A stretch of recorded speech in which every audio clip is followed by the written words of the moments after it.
Ayan ito mga kapatid, Easy Ride na 175. Yan, lingid sa kaalaman ng lahat yung may mga unit na ganito kasi kalimitan itong nasisira.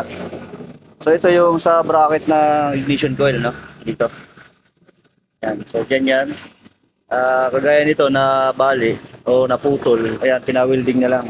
Pero mas mainam siguro mga kapatid, kung halimbawa na ganito yung sa inyo, magpapabricate na lang kayo na mas makapal na bracket nito, no? Gayahin nyo lang yung ganito, tanggalin nyo na lang. Ito kasi panandalian lang din para maikabit lang yung ignition coil niya. Ayan, kasi nalaylay na rin siya.